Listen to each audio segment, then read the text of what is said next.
اسی طریقے سے یہ جو معاشرتی معاملے میں اصلاح کا دائرہ شروع ہوا ہے، اس میں ہم دیکھتے ہیں کہ ابتدا میں ازواج مطہرات سے خطاب ہے، جسے دلیل بنا لیا بعض لوگوں نے۔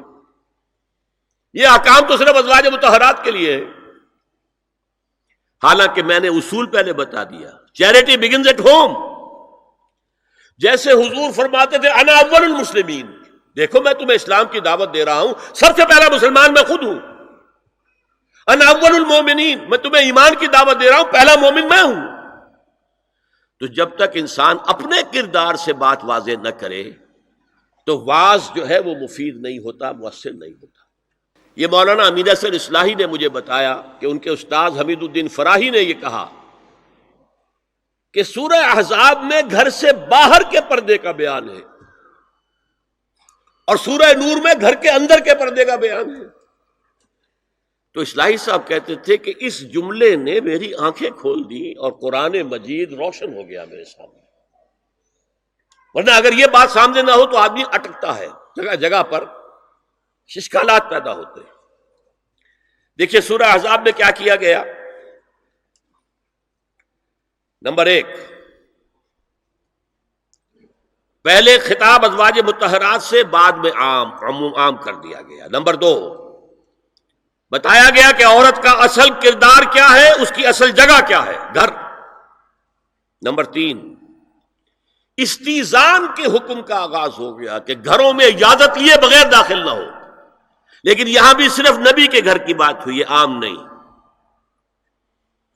پھر محرموں کی ایک چھوٹی فہرست ہے جو سورہ احزاب میں آ گئی ہے، اور گھر سے باہر کے پردے کا حکم آ گیا ہے، یہ سورہ احزاب میں ہے۔ سورہ نور میں استیزان اب عام کر دیا، کسی بھی گھر میں داخل مت ہو جب تک اذن نہ لے لو۔ یہ دیکھیے تدریج، پہلے حضور کے گھروں میں داخل نہ ہو، اب کسی بھی گھر میں داخل نہیں ہو سکتے بغیر استیزان کے۔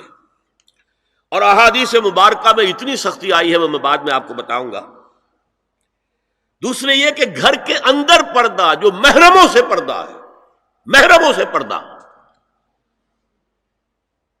محرم کون ہوتا ہے یہ سمجھ لیجئے۔ محرم وہ ہے جس سے کبھی بھی کسی شکل میں کسی حالت میں شادی نہ ہو سکے۔ اب ایک آدمی جو ہے اس کے گھر میں فرض کیجئے کہ ایک بہن ہے،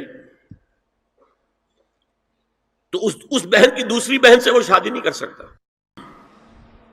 لیکن اگر وہ بیوی مر گئی تو کر سکتا ہے کہ نہیں؟ اس لیے وہ محرم نہیں ہے، نامحرم، سالی نامحرم ہے۔ آپ کا بھائی ہے، اس کی بیوی ہے، بھابھی ہے آپ کی، آپ دیور ہیں، بھابھی سے شادی تو نہیں کر سکتے، لیکن اگر بھائی کا انتقال ہو جائے تو آپ شادی کر سکتے ہیں۔ تو شادی ہو سکتی ہے تو وہ محرم نہیں ہوا، وہ نامحرم ہے۔ محرم صرف وہی ہے جس سے کبھی کسی حال میں شادی کا امکان نہ ہو۔ عورت چھپا کر رکھنے کی شے ہے، المرأۃ کلھا عورۃ، عورت کہتے ہی اس کو ہے جسے چھپا کر رکھا جائے۔ ان المرأۃ عورۃ فاذا خرجت، جب وہ گھر سے نکلتی ہے، استشرفھا شیطان، اب شیطان جو ہے اس کو طاق میں رکھتا ہے۔ وَأَقْرَبُ مَا تَكُونُ بِرَوْحَةِ رَبِّهَا وَهِيَ فِي قَعْرِ بَيْتِهَا، وہ اپنے رب کی رحمت سے قریب ترین ہوتی ہے جبکہ اپنے گھر کے بھی کسی اندرونی حصے میں ہو۔ صحن میں ہوگی تو شاید ادھر ادھر کے کوٹھوں سے نظر پڑ جائے۔ اسی لیے فرمایا مردوں کے لیے مسجد میں نماز افضل 28 گنا، اور عورت کے لیے گھر کی نماز مسجد سے افضل، گھر کے صحن کی مسجد سے افضل، دالان کی صحن سے افضل، کمرے میں اس سے افضل، اور کمرے کی کوئی بغلی کوٹھڑی ہے تو اس میں سب سے افضل۔ یہ احادیث نبی اکرم صلی اللہ علیہ وسلم مزاج ہے نا، اس سے بن رہا ہے، ایک معاشرت وجود میں آ رہی ہے۔ لقد کان لکم فی رسول اللہ اسوۃ حسنہ،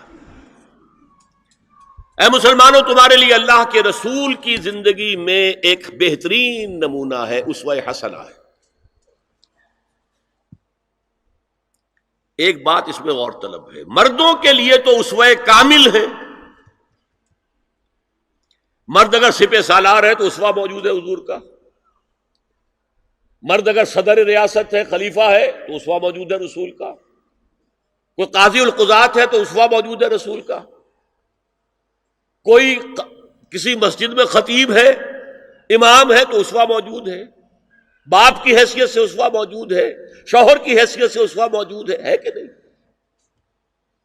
مردوں کی کوئی حیثیت ایسی نہیں جس کے لیے اسوہ حضور کی زندگی میں نہ ہو، لیکن ایک خلا ہے، عورت کی نسوانی زندگی کے لیے تو حضور کی زندگی میں کوئی اسوہ نہیں ہو سکتا، حضور مرد ہے۔ یہ ہے فلسفہ، یہ ہے حکمت دین، کہ جس صورت میں یہ آیت آئی لقد کان لکم فی رسول اللہ اسوۃ حسنۃ لمن کان یرجو اللہ والیوم الآخر وذکر اللہ کثیرا، اے لوگو، اے مسلمانوں، تمہارے لیے اللہ کے رسول کی زندگی میں ایک اسوہ کامل ہے، عمدہ اسوہ ہے، ہر اس شخص کے لیے جو اللہ کا امیدوار ہے اور یوم آخر کو بھی مانتا ہے اور اللہ کا ذکر کرتا ہے کثرت سے۔ اب اس خلا کو پر کیسے کیا جائے؟ حضور کی ازواج کو بنایا گیا اسوہ خواتین کے لیے، اور یہی ایک بہت سی اور بھی حکمتیں ہوں گی۔ ایک حکمت یہی تعدد ازدواج میں ہے، اور حضرت عائشہ کی اتنی کم عمر میں شادی کرنے میں ہے کہ دیر تک وہ امت کو پڑھاتی رہی، شوہر اور بیوی کے درمیان خالص پرائیویٹ معاملات کے اندر بھی ہدایت دیتی رہی۔ آخر وہ بھی انسان کی ضرورت ہے کہ نہیں؟